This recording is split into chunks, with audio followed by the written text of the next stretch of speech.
imposed blockades upon the enemy, held open sea lanes, first to sustain national survival, afterwards to convey and support the armies that achieved victory. The Pedestal fleet sailed at the midpoint of the global struggle. Almost 3 years after it began, 3 more before it concluded.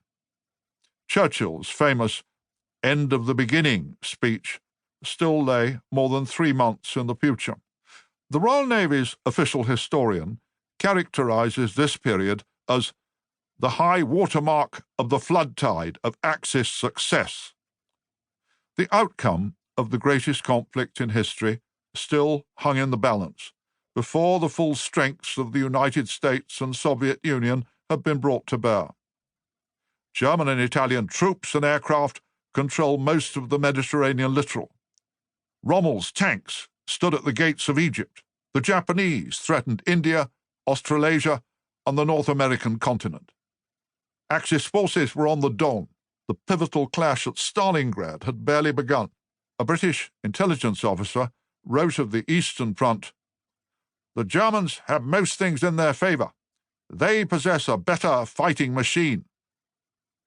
Much of the innovative technology of land, sea, and air warfare, which between 1943 and 1945 would contribute so much towards turning the tide of war decisively in favour of the Allies, had yet to be introduced into service. Mass of soldiers, tanks, warships, aircraft, such as would also be created in full measure, had still to come to the Allied forces. In July 1942, the Royal Navy suffered the most discreditable defeat of its war. Under a supposed threat from German capital ships, escorts abandoned PQ-17 to Murmansk after receiving an order from Admiral Sir Dudley Pound, the ailing First Sea Lord. "Convoy is to scatter." 24 out of 36 merchantmen, most of them American, were sunk by U-boats or the Luftwaffe, and only 11 reached Russian ports. Pound should have been sacked for this gross misjudgment, but the blow such action would have inflicted upon confidence in the direction of the war effort seemed too great to be borne at a low point in Britain's fortunes. Count Galeazzo Ciano, Mussolini's son-in-law and foreign minister, wrote in his diary on the 4th of August, "The prospects in the Mediterranean theatre are good, because English reinforcements are slower than had been foreseen, while our reinforcements, especially the Germans, are arriving regularly. Operations in Russia are developing well. Italy's Supreme Command thinks that Russia will probably be detached from the Allied camp, after which Great Britain and America will be obliged to come to terms." It was against this background that the saga of Pedestal unfolded.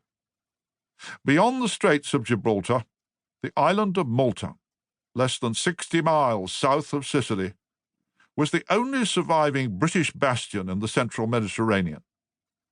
It had been subjected to blockade and bombardment so relentless that the population and garrison were half starved. Its usefulness as a naval and air base was almost extinguished. It was argued by some unsentimental Allied officers that the island might best be surrendered to the enemy, who could then accept the burden of feeding its people. If the Russians pulled through, and when the full weight of American industrial might was committed, the issue of who held this Mediterranean pimple would become unimportant.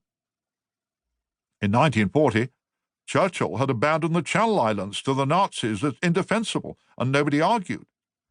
Other, more strategically significant imperial outposts had been relinquished since. The British were obliged to supply their armies in the Middle and Far East by dispatching ships around the African continent, vastly lengthening voyages.